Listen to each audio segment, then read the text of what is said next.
इन्हें बुद्धि और समझ से ब्लेस कर चुके, बरकत दे चुके, शांति दे चुके। आज जो कुछ सीखे इनके मन में बैठे, ऐसा हो चुका यीशु नाम से।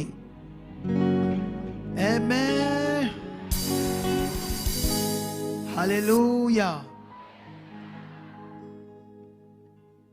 ये बहुत खूबसूरत अच्छा शब्द है जो भी मैंने बोला, हालेलुया। ये दूसरी भाषा का शब्द है, हिब्रू भाषा। अगर लोग नहीं जानते तो थोड़ा फील अच्छा नहीं करती ना। वैसे तो इस दुनिया में जितने मनुष्य इस जीभ से गालियां निकालते, उससे अच्छा उनको बुरा नहीं लगता वो गालियां निकालना, चुगली करना, गंदी बातें बोलना, उनसे ऐसे लज्जा नहीं आती। लेकिन अजीब सी एक लज्जा लोगों को तब आती जब शुरू शुरू में यीशु में आते हैं। शुरू शुरू में उन्हें अजीब सी ऐसे शर्म सी आती है इस शब्द से, इस पवित्र शब्द से, जो इज़राइल एरिया में एक हिब्रू भाषा है ना, जैसे हिंदी भाषा, संस्कृत भाषा, इंग्लिश भाषा, तो उस भाषा में ये शब्द था हालेलुया का मतलब था दुनिया का जो मालिक है परमेश्वर, उसकी बहुत दिल की गहराइयों से धन्यवाद, आदर करना, हालेलुया, ये शब्द है। और मनुष्य नहीं जानते तो कुछ और समझते हैं और मन बनाते हैं। तो इसलिए हर बात को आपने अंडरस्टैंड करना है, ठीक है। तो आज मेरा टॉपिक है, इस संडे का टॉपिक, कितने लोग संडे आए थे? हाथ खड़ा करो जो संडे आए थे। गुड। जो आए परमेश्वर आपको और ब्लेस कर चुका है, और जो आज आए परमेश्वर आपको भी बहुत ब्लेस कर चुका है। मैं ये कहना चाहता हूं आप लोगों को, संडे की मीटिंग के दिन आप लोगों में से किस किस को वर्ड, परमेश्वर के वचन जो इतना दिया परमेश्वर ने मेरे मुंह से, आपको कुछ याद है संडे क्या टॉपिक था? हाँ हाँ, आप बताओ। वो भाई साहब रेड स्वेटर, उनसे पूछते हैं थोड़ा सा। और कौन है शेर बंदे, शेर बच्चे, बोलो। जय मसीह दी पापा जी। हाँ जी, जय मसीह की जी। सत्य को जानेंगे, सत्य हमें हाँ, ये टॉपिक था, ठीक है। सत्य को तुम जानोगे, सत्य तुम्हें आजाद करेगा। और ये यीशु मसीह खुदावन के मुंह से निकले शब्द थे, वर्ड थे, वचन थे। बैठ जाइए, थैंक यू। आप जानते हो हमारे मुंह की बातें, बाइबल में लिखा, हमारे मुंह के जो शब्द हैं, इन्हीं से हम मतलब दोषी ठहरेंगे, दोषी, है ना। जैसे मान लो कभी कभी कुछ ऐसा एरिया में हो जाए, चोरी या ऐसा कुछ, तो वहां पर भी शब्दों के हिसाब से पकड़े जाते हैं लोग, है ना, शब्द से।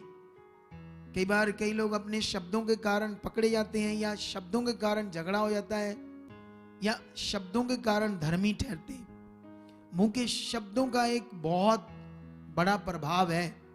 आप जानते हैं या नहीं जानते? पुराने समय में शब्दों को ऐसे वाचा बांध देते थे, वाचा, मनुष्यों के बीच में ऐसे, जिसको बोलते थे पंजाबी में सौ, हिंदी में मन्नत, मन्नत ऐसे करके, मन्नत, वाचा, मुंह की, लोगों के बीच में। और जानते हैं वो लोग मर जाते थे लेकिन अपने मुंह के वचन को कभी तोड़ते नहीं थे। इंसान भी, इंसानों के बीच भी ऐसा था, सोचो था या नहीं था।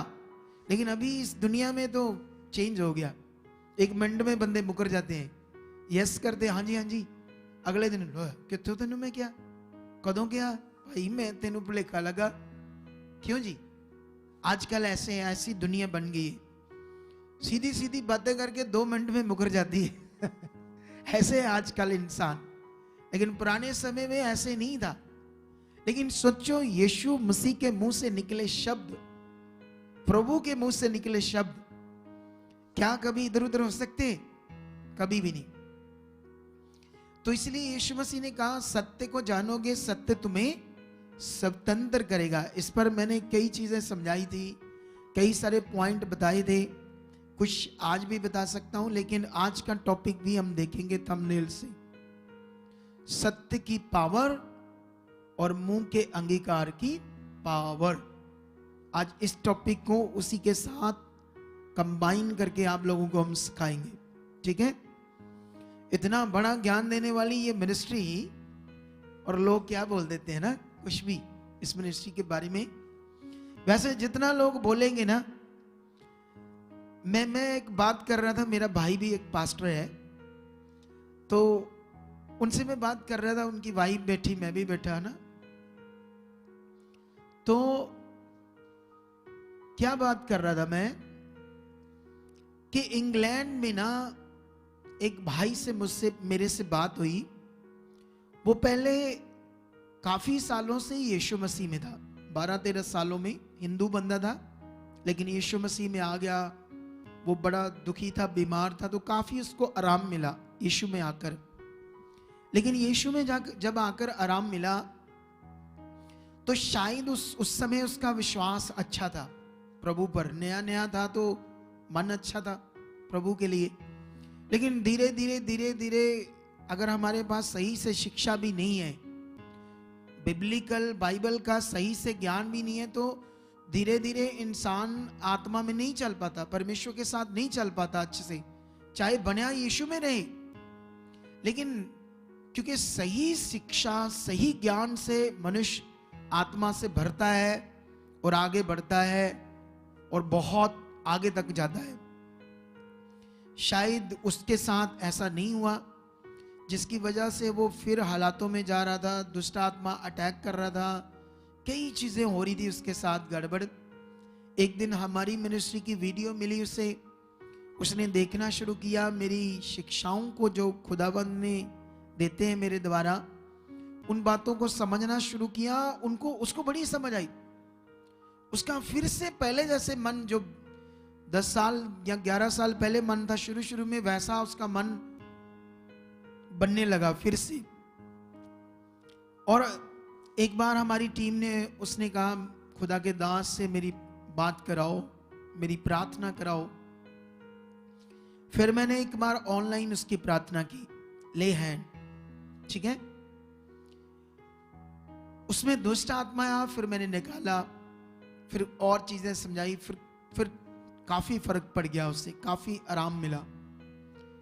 लेकिन बीच में उसने कई सारी मुंह की वाचाएं बांधी परमेश्वर से। उसने ऐसे कहा कि मैं काफी ठीक हुआ हूं, मेरा मन है कि मैं जब वापस आऊंगा, मैं काफी सालों से इंडिया नहीं आया, 6 साल से 7 साल से, तो मैं कपूरथले का हूं, वहां मैं क्रूसेड करवाना चाहता हूं आपका। तो मैंने कहा क्रूसेड में तो 12, 13, 14 लाख लगते हैं। कहता कोई नहीं, मैं करूंगा, परमेश्वर कराएगा। उसने ऐसे वाचा बांध ली। उसके बाद कई सारी चीजों में फिर वो इंडिया आया। इंडिया आकर ना तो कराया क्रूसेड, और ना एक दिन आया सिर्फ संगति में, एक दिन सिर्फ, थोड़ा सा, अच्छे से नहीं, ये काम वो काम, ये रिश्तेदार वो रिश्तेदार, ये रिश्तेदार। मनुष्यों को आदत होती है ना अपने कामों की, और उसकी वजह से वो वापस भी चला गया, मिलकर भी नहीं गया, मैं सीख कर भी नहीं गया अच्छे से, और जाकर हालात ज्यादा बढ़ गए उसके। उसने पहले भी 2 बार ऑपरेशन कराया था बवासीर का, मोकों की बवासीर, इस बार और बढ़ गई उसकी। दुष्ट आत्मा सताने लगा, टांग में तेज दर्द, बुरा हाल। उसका मैसेज आया हमारे पास कि खुदा के दास को बोलो, बड़ी विनती की बात है, चाहे 10 मिनट मुझसे बात करे। तो मैंने मैसेज दिया टीम को कि उनको बोलो 10 मिनट क्यों, हम तो खुदा का काम करते हैं, 20 मिनट ले लो, 25 मिनट ले लो, है ना। आपकी रूह बचनी चाहिए, आपका भला होना चाहिए। फिर मैंने एक दिन टाइम सेट करके उनको टाइम दिया उनसे बात करने के लिए। जिस दिन टाइम दिया था वो 9 बजे का था इंडिया का। वो अपने काम से आकर उसने सैटरडे को मुझसे बात करनी थी। तो मैं प्रार्थना में है ना, मोस्टली फ्री है तो प्रार्थना करेंगे, और तो कोई काम है नहीं हमें, क्योंकि यही सबसे बड़ा काम है ना हमारे लिए। तो मुझे प्रार्थना करते करते पता नहीं चला 9 कब बज गए, 9:30 कब बज गए, 9:45 बजे मैंने देखा 9:45 हो गए। और मैंने देखा वो जो जिससे बात होनी थी, फोन जो मिनिस्ट्री का फोन है हमारे पास, तो वो उसमें 10 कॉल आई, मिस कॉल। फिर मैंने उससे कॉल की, और जब मैंने उससे कॉल की तो वो एक बार्बर ना, नाई की दुकान पर कटिंग, बाल कटवाने के लिए बैठा था भाई, क्योंकि मैंने उठाया नहीं, उसने सोचा यही काम कर लेते आज। तो फिर जब कॉल की तो उन्होंने ऐसे बताया कि मैं यहाँ हूँ। तो मैंने बोला फिर कब कैसे बात करनी है? कहता मैं गाड़ी में चले जाता हूँ। तो गाड़ी में 2 4 5 मिनट कई विषय पे बात हुई। तो मैंने कहा ये ऐसे नहीं होगी ना, अच्छे से करनी पड़ेगी बात। तो उन्होंने कहा, मैंने कहा फिर कटिंग, कहता वो मैंने मना ही कर दिया था। तो मैंने कहा अच्छा किया, फिर आज तुम्हारा भले का काम करते हैं। अब एक काम करो, आप इस गाड़ी यहां इस जगह से आपका घर कितनी दूर है? उसने बोला गाड़ी से जाऊंगा तो 15 मिनट में। तो मैंने कहा जाओ अपने घर, मुंह हाथ धो, चाय पानी पियो आराम से, उसके बाद बात करते, आराम से बात करते। कहता पास्टर जी इत्थे ही कर लो गल, गड्डी च कर लो। क्या कर लो? तो मैंने उससे पूछा क्यों? तुम घर चले जाओ, आराम से बात करेंगे, गाड़ी में क्यों? कहता पास्टर जी जिसके घर में मैं किराए पर रहता हूं ना, वो बड़े, जब उनको पता चलेगा ना मैं आपसे बातें कर रहा हूं, तो बड़ा चिड़ चिड़ चिड़ चिड़ बुड़बुड़ करेंगे। तो मैंने पूछा अच्छा ऐसी बात है? तो मैंने पूछा वो कौन सी जाति के लोग हैं और वो कौन सी धार्मिकता करते हैं? कहता धार्मिकता अपने यीशु ਨੂੰ ही मानते हैं वो। सोच कर देखो, मैं हैरान हो गया। कहता आपसे वो नफरत करते, जानते क्यों? क्योंकि वो आज भी गुलाम है रीति रिवाजों के। इसलिए उन्हें ये समझ नहीं आ रही कि सत्य तुम्हें स्वतंत्र करेगा। जब मैं लोगों को रीति रिवाजों की शिक्षा देता हूं ऑनलाइन यूट्यूब पर, तो जो आज भी रीति रिवाजों में गुलामी में है, उनको शायद मैं अच्छा नहीं लगता। जबकि ये वर्ड मेरा नहीं है, ये परमेश्वर का है। पूरी दुनिया में जितने भी यीशु मसीह पर विश्वास करते हैं, वो सारे प्रभु के लोग हैं, सारे।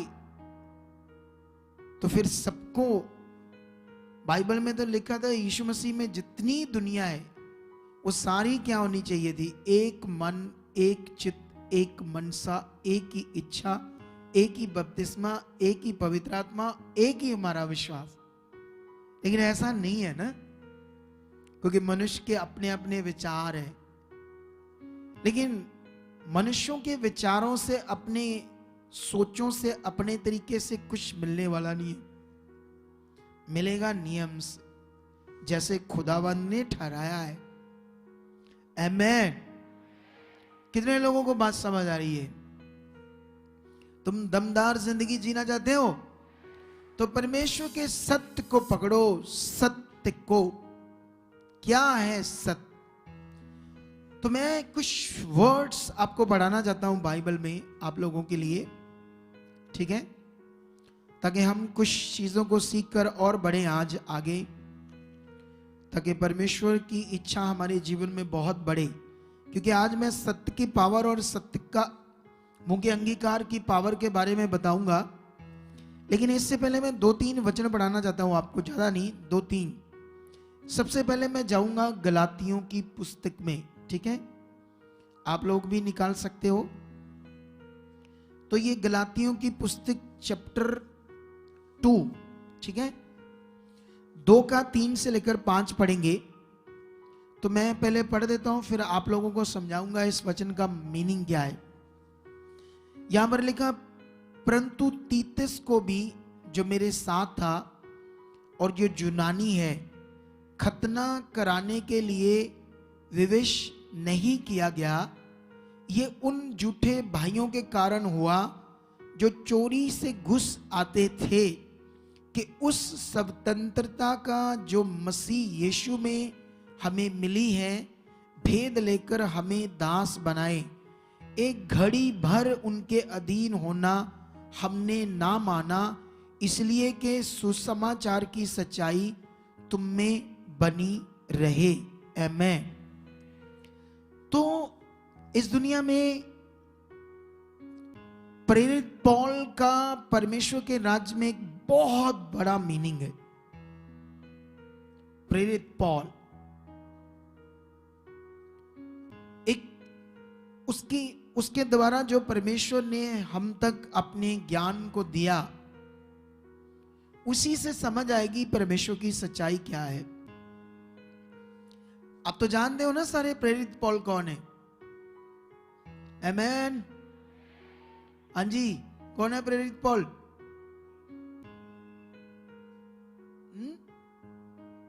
कितने लोग जानते हैं प्रेरित पौल के बारे में? कमाल ही होगी लोगों की। इन लोगों को जुर्माना डालो जो हाथ नहीं खड़े करते। अरे इतना प्रचार होता है प्रेरित पौल का यहाँ, क्योंकि जैसे प्रेरित पौल है ऐसे मैं भी एक प्रेरित हूं, और मैं भी वही चीजें यहां से समझ कर करता हूं प्रेरित पौल वाली। इसलिए मेरा नाम भी अब क्या है? पौल सुखपाल राणा। खुदावंद ने मुझे नाम दिया, बीच में एक शब्द पौल। ये बात याद रख लो, ठीक है। प्रेरित पौल के ऊपर परमेश्वर के अनुग्रह का ज्ञान प्रकट हुआ कि अनुग्रह क्या होता है, परमेश्वर का सत्य क्या होता है, सुसमाचार क्या है, परमेश्वर की धार्मिकता क्या है, दुनिया क्या है, संसार क्या है। ये सारी चीजें उसको खुदावंद ने प्रकट की। होली स्पिरिट की चीजें, दाने वरदानों के बारे में बहुत सारी बातें। उतनी चीजों को समझकर हम जब चलते हैं तो फिर और चीजें समझ आती, क्योंकि परमेश्वर का राज्य मतलब वो लिमिट में नहीं, अनलिमिटेड है। वो इतना बड़ा है परमेश्वर का राज्य, ठीक है ना। लेकिन यहां पर ये जो हमने पढ़ा, एक्चुअली में ये बातें थी। एक बात ये कि कुछ ऐसे लोग जो वो प्रचार कर रहा था, जो भेद प्रेरित पौल पर प्रकट हुए थे स्वतंत्रता के, क्योंकि उस समय जिस समय चेले प्रचार कर रहे थे या प्रेरित पौल प्रचार कर रहा था, उस समय यहूदी भी बड़े सरगर्म थे और उनके पास एक व्यवस्था थी, जिसे बोलेंगे रीति रिवाजों की शिक्षा, जो परमेश्वर ने दी थी यीशु मसीह के आने तक। जिन्हें बाइबल में पढ़ोगे तो आपको समझ आ जाएगी व्यवस्था क्या है, सारी क्लैरिटी मिल जाएगी। वो लोग यहां पर उसने ऐसे कहा कि मेरे साथ कौन? तीतस भी मेरे साथ था, जो यूनानी था और जो खतना कराने के लिए विवश नहीं किया गया। और जो मूसा की व्यवस्था थी उसमें जिसका खतना नहीं हुआ वो यहोवा का बंदा ही नहीं है, याद ये रख लो, ठीक है। तो इसने ये लिखा कि उसको विवश नहीं किया मैंने, उसको कंपेल नहीं किया मैंने कि तू अपना खतना करा, वो मेरे साथ था। और उन झूठे भाइयों के कारण जो हम प्रीच कर रहे थे, जो हम लोगों को बता रहे थे, वो जानना चाहते थे ये क्या लोगों को बताते हैं, ताकि हमें वो गुलामी में बनाए, ऐसी चीजें करे। और उसने कहा उनके साथ हम एक पल भी उनके अधीन रहना नहीं चाहते थे, ऐसे लोगों के पास, क्योंकि जो सुसमाचार की सच्चाई है, ऐसे बात हो रही ना, जो हमें मिली है सुसमाचार की सच्चाई, वो तुम लोगों में बनी रहे। आमीन। इसलिए वो उनके पास नहीं रहे, क्योंकि सुसमाचार की सच्चाई या सत्य की सच्चाई सबसे बड़ा विषय है, जो मैंने संडे कई बातों पर समझाया। और आज मैं इस पॉइंट को फिर आपके सामने ला रहा हूं। प्रेरित पौल क्या बात कर रहे हैं? सुसमाचार की सच्चाई। चलो एक वचन और पढ़ते हैं, फिर मैं एक बार ही सारा विषय आपको समझाने की कोशिश करूंगा। हम गलातियों 3 का 19 पढ़ते हैं। क्या लिखा? तब फिर व्यवस्था क्यों दी गई? व्यवस्था क्यों दी गई? वह तो अपराधों के कारण बाद में दी गई कि उस वंश तक आने तक रहे, मतलब यीशु तक आने तक रहे, जिसको प्रतिज्ञा दी गई थी। तो अभी हमें समझ आ गया ना। और 21 से पढ़ते हैं और आगे आगे। तो क्या व्यवस्था परमेश्वर की प्रतिज्ञाओं के विरोध में है? कदापि नहीं। क्योंकि यदि ऐसी व्यवस्था दी जाती जो जीवन दे सकती थी, तो सचमुच धार्मिकता व्यवस्था से होती। परंतु पवित्र शास्त्र ने सबको पाप के अधीन कर दिया, ताकि वह प्रतिज्ञा जिसका आधार यीशु मसीह पर विश्वास करना है, विश्वास करने वालों के लिए पूरी हो जाए। थोड़ा सा और भी पढ़ते हैं। पर विश्वास के आने से पहले व्यवस्था की अधीनता में हमारी रखवाली होती थी, और उस विश्वास के आने तक जो प्रकट होने वाला था, हम उसी के बंधन में रहे। ये यहूदियों को शिक्षा दी जा रही है और हमारे भी समझ के लिए। किसके बंधन में? व्यवस्था के बंधन में रहे, और उसमें ही हमारी रखवाली होती थी। इसलिए व्यवस्था मसीह तक पहुंचाने के लिए हमारी शिक्षक हुई कि हम विश्वास से धर्मी ठहरे। परंतु जब विश्वास आ चुका, तो अब हम शिक्षक के अधीन ना रहे, क्योंकि तुम सब उस विश्वास के द्वारा जो मसीह यीशु पर है, परमेश्वर की संतान हो। आमीन। अभी मुझे पता है आप लोगों को इतना समझ नहीं आएगा, लेकिन मैं आसान करके समझाता हूं, थोड़ा सा पढ़ाकर प्रूफ दूं उसके बाद, ठीक है? आगे क्या लिखा? और तुम में से जितनों ने मसीह यीशु का बपतिस्मा लिया, उन्होंने मसीह को पहन लिया। अब ना कोई यहूदी रहा, ना यूनानी, ना कोई दास, ना स्वतंत्र, ना कोई नर, ना नारी, क्योंकि तुम सब मसीह यीशु में एक हो। और यदि तुम मसीह के हो, तो अब्राहम के वंश और प्रतिज्ञाओं के अनुसार वारिस भी हो। आमीन। तो अब यहां पर मैं आप लोगों को आराम से आसान करके समझाने की कोशिश करूंगा, ताकि हमें ये समझ आए कि सत्य की पावर क्या है और हमारे मुंह के अंगीकार की पावर क्या है। 2 बातें। क्योंकि बहुत सारे लोग अपने मुंह के अंगीकार के जो शब्द हैं, उनको अंडरस्टैंड या सही मायने में ना समझकर बोलते हैं। कुछ भी बोलते रहते हैं। छोटी छोटी बातों में, है ना, पति पत्नी छोटी छोटी बातों में झगड़ा करते हैं, या कुछ भी बोल देते हैं, कुछ भी। तो ये बहुत जरूरी है, जब तुमने यीशु मसीह में विश्वास कर लिया, कि तुम्हारे मुंह का जो अंगीकार है उसको तुम अच्छे से समझ पाओ। आमीन। तो यहां पर जो क्लैरिटी मिल रही है परमेश्वर के वचन से हमें, ठीक है, वो ये है कि व्यवस्था एक समय तक क्यों दी गई? क्योंकि और कोई चारा नहीं था परमेश्वर के पास। क्योंकि जो मनुष्य श्रापित हो चुका था, पापी हो चुका था, वो उसका मन जो करप्ट हो चुका था। करप्ट, आप लोगों को पता, मन पाप के कारण मनुष्य का क्या हो चुका है? करप्ट। इसीलिए बाइबल में लिखा, शरीर आत्मा के विरोध में और आत्मा शरीर के विरोध में। इसीलिए लिखा, शारीरिक मनुष्य परमेश्वर के आत्मा की बातें ग्रहण नहीं कर सकता, क्योंकि उसकी दृष्टि में वह मूर्खताई की बातें हैं। शारीरिक मनुष्य, इस दुनिया में जो दुनिया है, वो आज हालेलुया शब्द से टिचरे करते हैं, यीशु मसीह के लोगों का विरोध कर रहे हैं, हीलिंग्स का विरोध कर रहे हैं कि ये दुष्ट आत्मा है, इनके अपने लोग होते हैं। उन्हें खुद समझ नहीं आ रही कि हम बेचारे कंफ्यूज है। संसार के लोग एक तरफ कहते हैं इनके अपने बंदे, एक तरफ कहते हैं इन्होंने पैसे देकर धर्म बदलते हैं, लोगों को लालच दे, एक तरफ कहते हैं ओए इन्होंने बिजनेस बनाया। ये उनको पता ही नहीं लग रहा कौन सा दोष लगाए कौन सा ना लगाए, इतने कंफ्यूज है वो।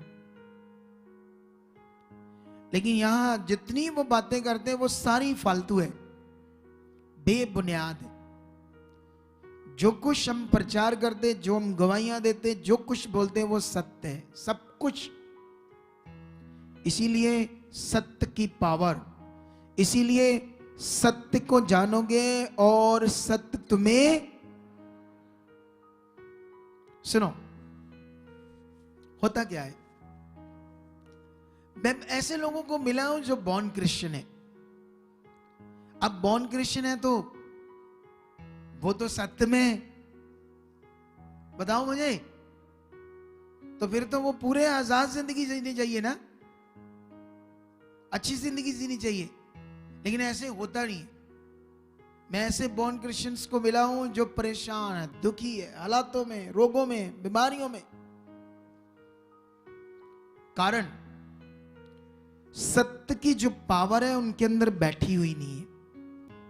उनके अंदर सत्य, सच्चाई का जो बड़ा विषय है वो अंदर अच्छे से बैठा नहीं है।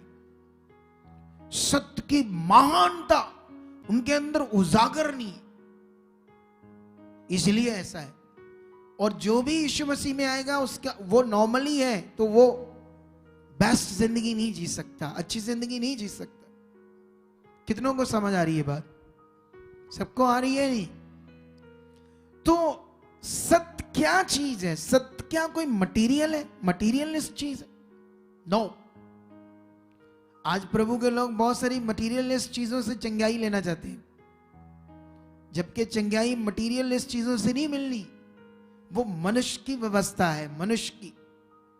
फिर से एक व्यवस्था जो परमेश्वर ने यहां यीशु मसीह के द्वारा खत्म कर दी, लिखा वो यीशु के आने तक थी व्यवस्था। जब विश्वास आने वाला था, विश्वास हमारे लिए एक ऐसा विश्वास जो हमने करना था, विश्वास वो दुनिया में आने वाला था। वो वहां उन हजारों साल लोगों के लिए था, उनके लिए आने वाला था। हमारे लिए भी हमें पता नहीं था, वो आ चुका था। वो विश्वास जिसमें धार्मिकता थी, जिसमें मिलाप था, जिसमें आनंद था, जिसमें शांति थी, जिसमें अनंत जीवन था, जिसमें मेल मिलाप था, वो विश्वास और विश्वास की धार्मिकता वो आ तो चुकी थी। लेकिन हम लोग तो उस समय पैदा भी नहीं हुए थे। अगर मेरी उम्र 40 अबव है मान लो, तो क्या है, छोटी सी एज है ना ये। अगर कोई 60 साल लगा तो कौन सी बड़ी है? क्योंकि यीशु मसीह तो 2022 साल पहले पृथ्वी पर आ चुके थे अपना कार्य पूरा करने के लिए। लेकिन सवाल ये है, अभी आप लोगों को ये समझना है कि वो सत्य, वो विश्वास, जैसे अभी हमने यहां पर पढ़ा कि वो विश्वास आने वाला था, जब आ चुका। पहले हम व्यवस्था में हमारी उसकी अधीनता में हमारी रखवाली होती थी, लेकिन जब वो विश्वास आ गया तो व्यवस्था के हम अधीन ना रहे, वो व्यवस्था के नीचे हमने नहीं चलना है, ऐसे लिखा है। अब तुम्हें यह पता होना चाहिए व्यवस्था किसको कहते हैं। व्यवस्था ऐसी चीजें जो मटीरियलिस्ट चीजों से भक्ति करते, जैसे अभी संसार करता है, ऐसे ही परमेश्वर के लोग करते थे पहले। यहोवा की वो वेदी बनाते थे पत्थरों की, उसके ऊपर जानवरों की बलि करते थे, है ना। ये मटीरियलिस्ट चीजें या मटीरियल ऐसी चीजें। लेकिन जब विश्वास आ गया, यीशु आ गया, तो उसने एक ही बार अपनी बलि को देकर हमें स्वतंत्र कर दिया और परमेश्वर से मिला दिया। और हमारी जो धार्मिकता है वो किसी मटेरियल से, चीज से नहीं है। हमारी जो धार्मिकता विश्वास से है, विश्वास, सत्य पर विश्वास करना, परमेश्वर के काम पर विश्वास करना, और वो सत्य क्या है जो एक बड़ी पावर है। जब तुम बढ़ने लगोगे ना, बढ़ने लगोगे आगे, सच्ची अगर तुम बढ़ गए, तुम बारिश को भी रोक सकते हो। बारिश को तुम लोग, कहानी नहीं बोल रहा मैं, लेकिन तुम ऐसा बढ़ना चाहते हो या ओए ते बड़ियां गल्लां सानू ठीक कर दो, इन्ना ही बड़ा ठीक कर दो सानू, इन्ना ही बड़ा। तुम छोटी सोच में रहना चाहते हो? बताओ मुझे, ऐसा है अवेलेबल हर मनुष्य के लिए, हर मनुष्य के लिए। तो परमेश्वर ने काम पूरा किया, खुदा ने काम पूरा किया, हमारे लिए एक ही बार कुर्बानी किया अपने पुत्र को। खुद खुदा पुत्र के रूप में प्रकट हुआ। इसीलिए वो मनुष्य से नहीं पैदा हुआ ना, जैसे पूरा संसार मनुष्यों से पैदा हुआ, माता पिता से। और जो माता पिता से पैदा हुआ वो तुम्हें स्वर्ग नहीं लेकर जा सकता, तुम्हारा उद्धार नहीं करा सकता। उद्धार यीशु की कुर्बानी से हुआ है। और धार्मिकता, हाँ धार्मिकता के लिए मैं एक वचन पढ़ाऊंगा तुम्हें, लेकिन मैंने यहां पढ़ा दिया, ये गलातियों 3 का 21 में फिर पढ़ते हैं। तो क्या व्यवस्था परमेश्वर की प्रतिज्ञाओं के विरोध में है? कदापि नहीं, क्योंकि यदि ऐसी व्यवस्था दी जाती जो जीवन दे सकती थी, तो सचमुच धार्मिकता व्यवस्था से होती, मटीरियलिस्ट चीजों से होती, चीजों से होती फिर आपकी धार्मिकता, जैसे पुराने नियम में थी। लेकिन वो धार्मिकता, वो चीजों की धार्मिकता तुम्हें जीवन नहीं दे सकती थी। ये खुद खुदा कह रहे, उसका ये वर्ड है जो प्रेरित पौल के ऊपर प्रकट हुआ। आमेन। ये कई नबियों पर बात नहीं प्रकट हुई। यीशु मसीह के 12 चेलों में से पतरस और यूहन्ना पर कुछ बातें प्रकट हुई, बाकी पर नहीं हुई। सबसे ज्यादा प्रेरित पौल पर हुई। पतरस ने सिर्फ 2 पत्रियां लिखी, क्योंकि उस पर इतनी बातें प्रकट हुई। उसका कई कारण था जो बाइबल में आपको मिल जाएगा, क्यों इतना नहीं प्रकट हुआ। जबकि यीशु मसीह ने उसे ही कहा था, स्वर्ग की कुंजियां मैं तुझे दूंगा, और जो कुछ तू स्वर्ग में, जो कुछ तू पृथ्वी पर बांधेगा स्वर्ग में बंधेगा, जो तू पृथ्वी पर खोलेगा स्वर्ग में खुल जाएगा। यीशु मसीह ने यह बात पतरस को ही कही थी। कुंजियां का मतलब क्या होता है? कुंजियां का मतलब स्वर्ग की वो भेद की बातें जो सबसे ज्यादा प्रेरित पौल के ऊपर प्रकट हुई। आमेन। तो यहां पर मैं एक वचन पढ़ाना चाहता हूं आपको रोमियो में से, ठीक है? रोमियो 1 का 16 और 17 पढ़ेंगे हम। यहां पर लिखा, क्योंकि मैं सुसमाचार से नहीं लजाता, इसलिए कि वह हर एक विश्वास करने वाले के लिए, पहले तो यहूदी फिर यूनानी के लिए उद्धार के निमित्त परमेश्वर की सामर्थ है। सुसमाचार हर एक मनुष्य के लिए उद्धार के निमित्त परमेश्वर की क्या है? सामर्थ है। सुसमाचार क्या है? एक सत्य, सच्चाई। इसीलिए मैंने बोला आज की शिक्षा का टॉपिक सत्य की पावर। सुसमाचार मतलब एक परमेश्वर की सामर्थ्य है, सामर्थ, पावर है परमेश्वर की। और वो कहता है मैं उससे नहीं ले जाता, क्योंकि वो हर एक मनुष्य के लिए उद्धार के निमित्त परमेश्वर की सामर्थ्य है। 17 में लिखा, क्योंकि उसमें मतलब सुसमाचार में, उस सुसमाचार में परमेश्वर की धार्मिकता विश्वास से है और विश्वास के लिए प्रकट होगी। आमेन, हालेलुया। क्या अंडरस्टैंड कर रहे हो तुम लोग? तुम लोगों को क्या बात समझ आ रही है? तुम्हें अपना ध्यान देना होगा सब लोगों को सीखने में। आमेन। जो नए नए लोग आते हैं, चाहे आप पढ़े हो नहीं पढ़े हो, लेकिन आप कुछ बातों पर ध्यान दो। बोलो परमेश्वर, ये जो सिखाया जा रहा है मुझे समझ आ चुका है। परमेश्वर मैं सीख चुका हूं, मुझे अंडरस्टैंड। आप बोलते रहो, ऐसे अंगीकार करो। तुम्हें बेस्ट जीवन चाहिए, अच्छा जीवन चाहिए, वो दुनिया में कहीं नहीं है, वो सत्य के अंदर ही है। जब तुम सत्य को जानोगे, सत्य को समझोगे, तभी तुम्हारे लिए अच्छा जीवन है, वरना नहीं है। कोई दूसरी ऑप्शन, दूसरा तरीका, दूसरा विषय है ही नहीं। बोलो, अगर दुनिया में सारे पेड़ काट दो, सारे जितने भी है, तो मनुष्यों का क्या होगा? आप बताओ। एक ही पासे नहीं लगती। इन्हें की करिए, वो कुछ ते वहां कर दिया करो थोड़ा बहुत। मैंने कहा अगर दुनिया के सारे पेड़ काट दिए जाएं तो तुम्हारा क्या बनेगा? बताओ, क्या बनेगा तुम्हारा? ओ ऊंची ऊंची जी, यीशु नाम च सारे ब्लेस हो जाओ।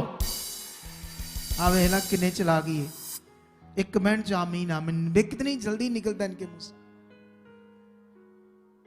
जब मैं पूछ रहा था ऐसे कर रही, इन्होंने जुर्माना लाना चाहिए।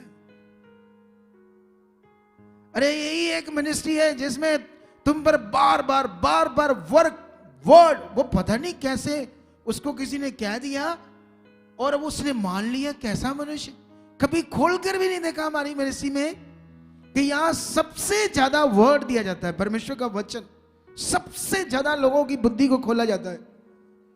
इसीलिए यहां हीलिंग ज्यादा है।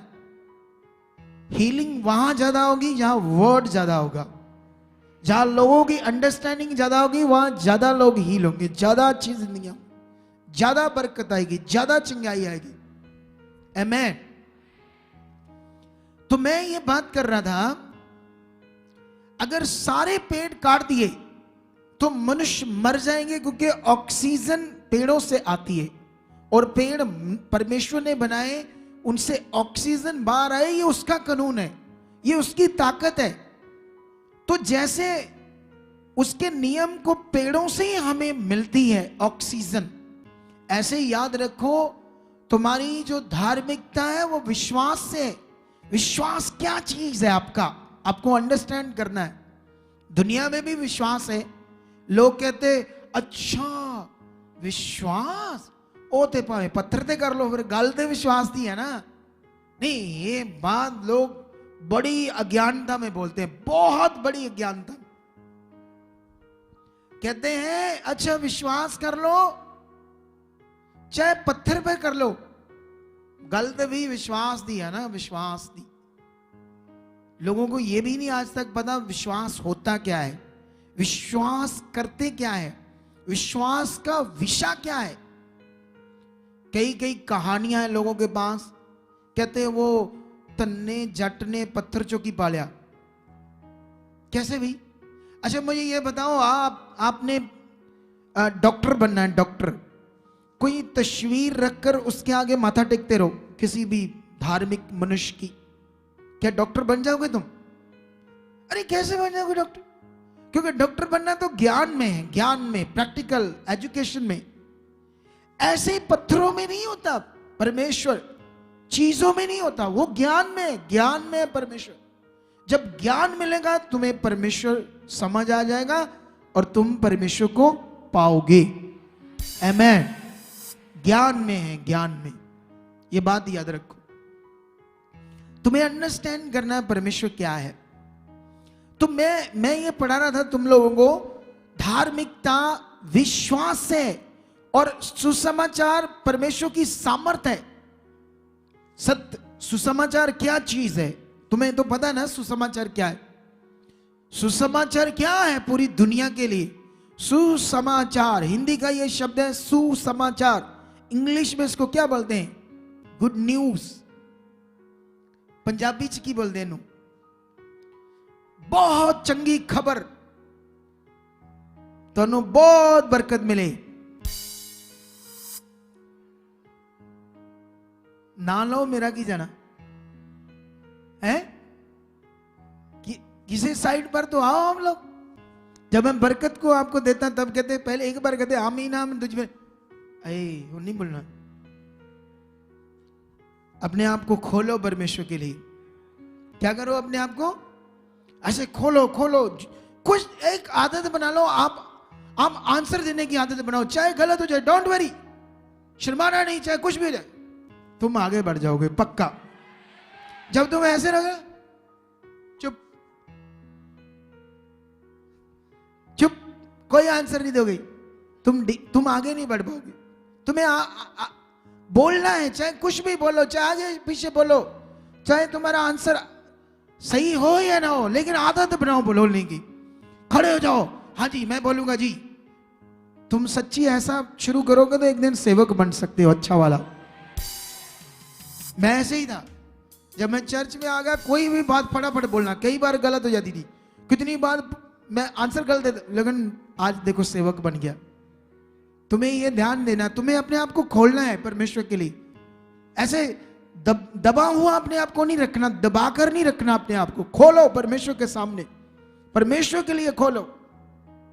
ऐसे बनना है तुम्हें मनुष्य, ऐसे परमेश्वर का बच्चा बनना है। आमेन। तो सुसमाचार, एक बहुत अच्छी खबर, गुड न्यूज, सुसमाचार। सुसमाचार में सत्य, सत्य क्या है? परमेश्वर इस सृष्टि का जो मालिक है वो आत्मा है। आत्मा, पूरी दुनिया जिसने रची है वो एक स्पिरिट है, वो एक आत्मा है। दुनिया का मालिक, बड़े बड़े बाबा लोग ये बात का प्रचार करते हैं, हाँ वो एक स्पिरिट है, ऐसा करते हैं, ऐसा तो करते हैं, लेकिन उस परमेश्वर ने जो स्पिरिट है, आत्मा है, उसने अपने आप को प्रकट किया। मैं कौन हूं, मैं क्या हूं, मेरी इच्छा क्या है, मैं दुनिया क्यों रची, तुम मेरे लिए क्या हो? तो वो उसने अपने आप को प्रकट किया यीशु मसीह में। इसीलिए यीशु मसीह ने कहा मैं सत्य हूं। उसने कहा सत्य, मार्ग और जीवन मैं हूं, बिना मेरे द्वारा कोई पिता तक जा। क्योंकि यीशु मसीह शरीर में था, इसलिए डायरेक्ट ऐसे अपने आप को कहना कि मैं ईश्वर हूं ठीक सा नहीं लगता, लेकिन बहुत सारी बातों से आपको क्लैरिटी मिल जाएगी, वो ईश्वर था, वो परमेश्वर था, ये बात याद रखो। लेकिन उसने, उस स्पिरिट ने, वो आत्मा, जो परमेश्वर एक आत्मा है, कई लोग कहते हैं निरंकार है, वो निरंकार, वो दिखता नहीं, इनविजिबल गॉड है। अगर वो इनविजिबल ही है हमेशा के लिए, तो फिर आप भी इनविजिबली दिमाग हो और सोचो, कभी आपको समझ नहीं आएगा वो कौन है। उसने अपने आप को प्रकट किया, अपने आप को जाहिर किया, अपने प्रेम को प्रकट किया मनुष्यों के लिए, आपकी मौत को, आपकी प्रॉब्लम को अपने ऊपर लेकर आपको जीवन देने के लिए परमेश्वर ने अपने आप को प्रकट किया। और ये कहानी नहीं है, ये चर्च में मिरेकल्स, चिन्ह चमत्कारों से परमेश्वर दिखाता मैं हूं। हालेलुया। तो पता चल गया आपको, सत्य में पावर है, परमेश्वर आत्मा है, उस आत्मा से प्रकट हुआ यीशु। यीशु है खुदा, परमेश्वर का पुत्र बन के, पुत्र के रूप में प्रकट हुआ, लेकिन वो खुद खुदा है। वो क्यों क्रूस पर चढ़ा? सारा जगत पाप में था, परमेश्वर से मिलाप नहीं हो सकता, वो पापों के लिए चढ़ा।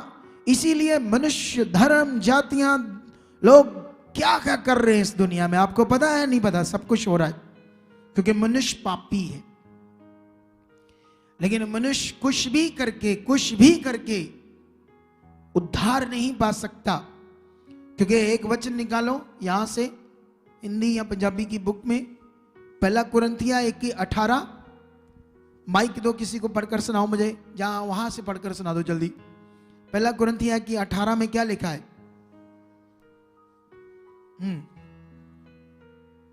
क्योंकि क्रूस की कथा नाश होने वालों के लिए मूर्खता है। हाँ, क्रूस की कथा लोगों के लिए ये कहानी है। लोग इस बात को कभी नहीं सीख रहे, संसार के लोग, कि यीशु मसीह क्रूस पर क्यों चढ़ा।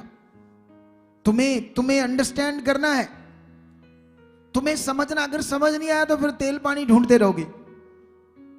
यीशु को ढूंढो, सच्चाई को ढूंढो, सच्चाई में जियो, सत्य में अपना फेथ लाओ पूरा, सारे के सारे आजाद हो जाओगे, टोटल फ्री, सारी बीमारी से, शैतान से, प्रॉब्लम से। ये है सच्चाई की पावर। अगर तुम यीशु मसीह में आने के बाद भी रीतियों में लगे हो, सोचते हो इस मटेरियल से उस मटेरियल से मेरा भला हो जाएगा, तो तुम सत्य की पावर में वो फेथ नहीं रख रहे, वो फेथ नहीं रख रहे जिससे तुम्हारा छुटकारा होना है। आमेन। फिर से पढ़ दो ये वचन। क्योंकि क्रूस की कथा हाँ। नाश होने वालों के लिए मूर्खता है, हाँ, परंतु हम उद्धार पाने वालों के लिए परमेश्वर की की सामर्थ सामर्थ है। तो परमेश्वर की पावर है वो काम, सत्य का काम जो परमेश्वर ने खुद पूरे जगत के लिए किया। यीशु की कुर्बानी पूरे जगत के लिए हुई। आप लोग ये सोचो, इस पृथ्वी को परमेश्वर ने क्यों बनाया? संसार में ज्ञान है, जो कुछ कर्मों में लिखा, किस्मत में लिखा वो होना है, ये मनुष्यों का ज्ञान है, इंसानों का ज्ञान है। जिसने दुनिया रची उसने इस पर्पस से इंसानों को नहीं बनाया कि दुख दूं, प्रॉब्लम दूं, हालात दूं, रोग दूं, बीमारियां दूं, परेशानियां दूं। लोग बोलते हैं हाँ होता है, परमेश्वर ही करता है सब कुछ, वो नहीं करता। ये पाप की जिंदगी है, ये शारीरिक की जिंदगी है, ये उससे दूर की जिंदगी है, उसके कानून से बाहर की जिंदगी है। और बहुत सारी दुष्ट शैतान की इच्छा पूरी होने की वजह से मनुष्य पृथ्वी पर मर रहा है, तकलीफ में, दुख में, प्रॉब्लम में। लेकिन जब तुम सत्य में चलना शुरू करोगे, जब तुम्हें सत्य की पावर समझ आएगी, ये प्रॉब्लम नहीं रहेगी। इसीलिए ऐसा लिखा, क्रूस की कथा नाश होने वालों के लिए, जिन्होंने नाश होना है उनके लिए ये सच्चाई, ये परमेश्वर का बड़ा काम एक कहानी की तरह है। लेकिन हमारे लिए जिन्होंने उद्धार पाना है, छुटकारा पाना है, जीवन पाना है, अनंत जीवन पाना है, उनके लिए यीशु का क्रूस पर चढ़ना, हमारे लिए मरना और तीसरे दिन मुर्दों में जिंदा होना एक सामर्थ है, एक पावर है। ये काम एक पावर है आपके लिए, ये पावर काम करेगी। तुम लोगों को अपने मन में ऐसा बिलीव करना है, ऐसे बिलीव करना है, यस तुम्हें बढ़ना है, तुम्हें नॉर्मल नहीं ऐसे अच्छा आगे अंजी आए प्रे करा दो, नहीं कराना तो तेल ही दे दो करके कोशिश कर दो। ये क्या छोटी छोटी जिंदगी, छोटे छोटे बिलीव। मैं अलग अलग लोगों को मिलता हूं, लोगों का बुरा हाल सोच कर देखो। अरे तुम परमेश्वर की संतान हो, तुम नॉर्मल नहीं हो। अब अगर तुमने सचमुच अपने आप को प्रकट करना कि मैं परमेश्वर की संतान हूं, जैसे मान लो एक आईपीएस ऑफिसर का बेटा या बेटी, कैसे दिमाग होता है उनका कि मैं चपड़ासी का बेटा हूं, है दिहाड़ीदार बेचारा जो मजदूर है उसका बेटा बेटी हूं। बोलो एक एमएलए का बेटा बेटी, मुख्यमंत्री का है ना बेटा बेटी, कैसे दिमाग है? तो ये उसके सामने क्या है? परमेश्वर के सामने ऐसी पोस्ट। तो तुम किसके बेटे बेटी हो? किस दिन तुमने ये घमंड किया कि मैं किसका बेटा बेटी हूं? क्योंकि परमेश्वर पर हम घमंड कर सकते हैं, अपने आप पर नहीं। किस दिन तुमने इस बात को फक्र से बोला? अरे तुम्हें दुनिया में जाओ, कोई पूछे, कोई दबका मारे पुलिस उसको बोलो तुझे पता है मैं कौन हूं? वो डर जाए शायद, पता नहीं कोई बड़े मंत्री का बेटा बेटी, उसको पता है मैं कौन हूं। ऐसे प्राउड से बोलो, शैतान वैसे डरने लगेगा तुम लोगों से। जब तुम्हें ये बात अच्छे से नहीं पता नहीं अच्छे से ये बात कि तुम कौन हो परमेश्वर की, तो तुम फिर ऐसे कहोगे आए कर दो प्रार्थना, आए मर गए। ये हाय हाय बंद कर दो। अब शैतान करेगा हाय हाय, तुम आनंद से भरोगे, आनंद के जीवन को जियोगे, तुम दमदार जिंदगी जियोगे। क्या तुम रेडी हो ऐसी जिंदगी जीने के लिए? तो ऐसी जिंदगी जीने के लिए अब काम करेगी तुम्हारे मुंह के अंगीकार की पावर। सत्य की पावर मैंने तुम्हें बता दी। यीशु मसीह हमारे लिए जिंदा हुआ और बाइबल में लिखा तुम मरे हुए थे, तुम्हें उसके साथ जिंदा किया गया। और आज तुम लोगों को अपने मुंह की जो शब्द है, मुंह का अंगीकार है, उसकी पावर को समझना है। पावर को हम बाइबल में नबियों को देखते हैं, वो उनको नबी भविष्यवक्ता क्यों कहते थे? क्योंकि वो लोग परमेश्वर की बात में पूरी तरह से फेथफुली हो गए। उसकी सामर्थ में उनको कोई डाउट नहीं था, कोई शक नहीं था, कोई बात इधर उधर ना हो उनके दिमाग में थी। वो देखकर परमेश्वर को चलते थे, उसकी इच्छा को पूरी करते थे। उन्हें पता था जो उसका नियम जो बोलेंगे वो होगा। इसलिए वो नबी थे, भविष्यवक्ता थे, परमेश्वर के दास थे। इसलिए उनको ऐसी मान्यता दी गई बाइबल में। लेकिन तुम लोगों को यह समझना है, तुम लोग भी परमेश्वर के बेटे बेटियां हो, नॉर्मल नहीं हो। तुम्हें ये फेथ में रहना है। तुम्हें हालात के सामने अपना अंगीकार करना, क्या है हालात, मेरा खुदा मेरे साथ। तुम्हें बताना है दुष्ट को, प्रॉब्लम्स को, अपने अंगीकार को करना है। तुम्हारे मुंह का जो अंगीकार है ना, तुम्हारी सिचुएशन क्या, हालात क्या, परिवार क्या, पति क्या, बच्चे क्या, दुनिया क्या, मल्ला क्या, सब बदल देगा। तुम्हारा मुंह के शब्द जो तुम बोलोगे। लेकिन बोलने में विश्वास चाहिए, बोलने में परमेश्वर का भरोसा चाहिए लगातार। धन्यवाद धन्यवाद, मेरे बच्चे बहुत बुद्धिमान है। कई बहनें थी, पापा जी, मुझे जैसे पापा बोलते, ओ पापा जी मेरे मुंडे पहला तो भी कट गए, पहला तो भी कम खराब, पहला तो भी चलो जी। सोचो मेरे सामने बोलते तो रोज कितना कल्पते होंगे। ए नहीं जी पढ़ते, ये तो बिल्कुल ही ना पापा जी पूछो मत, ये तो बिल्कुल ही बस खत्म कहानी है नदी। ऐसे बोलते हैं लोग मेरे सामने आकर। सीखते भी रहते हैं क्योंकि उन्हें अपने मुंह के अंगीकार की पावर को यूज करना नहीं आता। यूज करो, इससे अंगीकार करो जो तुम चाहते हो। ऐसा खुदा का वचन कहता है, परमेश्वर का वचन कहता है। शैतान भी जानता है कि तुम मसीह हो। बोलो, अगर तुम मसीह बने नहीं ना, फिर बन जाओ, क्योंकि मसीह से डरता है शैतान। सीमा, नंदनी, है ना, जितेंद्र, अजय, श्याम, इनसे नहीं डरता।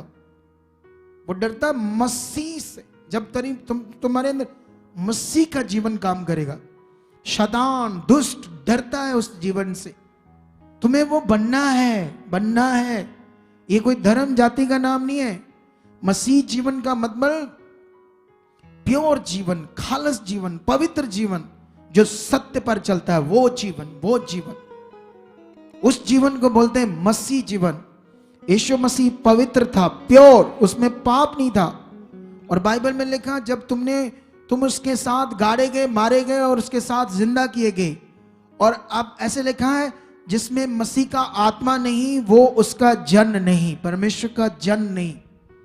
हमारे अंदर मसीह का आत्मा, तो हम मसीह हैं। अब हमारी सोच, हमारा जीवन मसीह जीवन होना चाहिए। तुम्हें यह करना पड़ेगा और इसी में सब कुछ प्रकट होगा। क्या रेडी हो करने के लिए? तो ये अंगीकार को आपने दमदार तरीके से करना है। तुम्हें पैरालाइज हुआ है, तुम्हारे अंदर ब्लड कैंसर है या कैंसर है, तुम्हारे अंग डैमेज है, लीवर डैमेज, कुछ भी, अंगीकार करो, बस अंगीकार करो। ये कुछ नहीं, ये यीशु ने कोड़े खाकर अपना शरीर तड़वाकर मुझे चंगाई दी। उसकी क्रूस पर चढ़ने की जो पावर है हमारे लिए, वो मेरे जीवन में काम करी, यस कर रही। ऐसे अंगीकार, तुम्हें ऐसे अंगीकार करना है।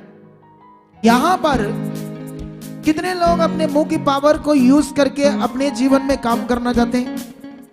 करना चाहते हो तो रेडी हो? तो इससे पहले कि हम लोग, हाँ कुछ बोलना है आपने, कुछ बात तो नहीं करनी अब, ठीक है? ओके, परमेश्वर आपको बरकत दे। ठीक है, बैठ जाओ। तो इस गवाही के लिए परमेश्वर का धन्यवाद। आइए इससे पहले कि हम लोग अपने मुंह की पावर को यूज करें और मैं भी आपके लिए अपने मुंह के शब्दों की पावर यूज करूं, तो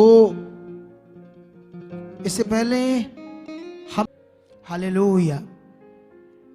तो आज मैं यहां नहीं था, बहुत सारी कलीसिया को पता था हमारी, मैं आज का दिन छत्तीसगढ़ में था, लेकिन अचानक से वो क्रूसेड कैंसिल हो गया छत्तीसगढ़ का, जिसकी वजह से मैं यहाँ हूँ। और बहुत सारे लोगों ने ये सोचा होगा कि मैं आज नहीं हूँ, तो इसलिए बहुत सारे लोग नहीं आए ना, लेकिन जो आए हैं वो बरकत पा चुके हैं बड़ी। इतना बड़ा वर्ड जो मिला उन्हें आज, वर्ड वचन परमेश्वर का पावरफुल, इसको अपने जीवन में रखना जो आपने सीखा आज। एक विश्वास का एक बड़ा कानून है, वो कानून है विश्वास का कि जो तुम विश्वास करोगे वो होगा। अगर तुम ये विश्वास करोगे मुझे थोड़ा नहीं लाखों बोना है, करोड़ों बोना है, तुम्हारा ये विश्वास होगा तो तुम बो पाओगे। अगर तुम्हारा विश्वास मुझे तो 10 रुपए ही बोने हैं बस, हमेशा 10 ही बोने, तो तुम वहीं रहोगे ना, फिर तुम आगे तक नहीं जाओगे, वो वहां तक तुम वो बात तक पहुंच नहीं पाओगे। मैं कितनों को मेरी बात समझ आ रही है? तो ये बात सीख लो आप लोग कि जो तुम्हारा विश्वास होगा वो तुम्हारे साथ होगा। तुम्हें अंगीकार करना है। मैं रोज अंगीकार करता हूं, डेली मैं लाखों करोड़ों बो चुका हूं परमेश्वर।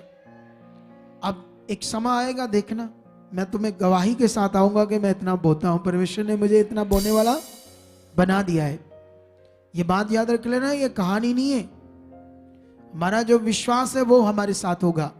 ये मत सोचो मैं तो पढ़ा नहीं हूं, मैं लिखा नहीं हूं, मैं तो दिहाड़ी करता हूं, तो मैं कैसे लाखों बो सकता हूं। अच्छा, मेरी तो जॉब है 10,000 की, 20,000 की, तो मैं अगर 10 साल भी वो जॉब करता रहूं तो 30 हो जाऊंगा, 35, मैं लाखों कैसे बो सकता हूं।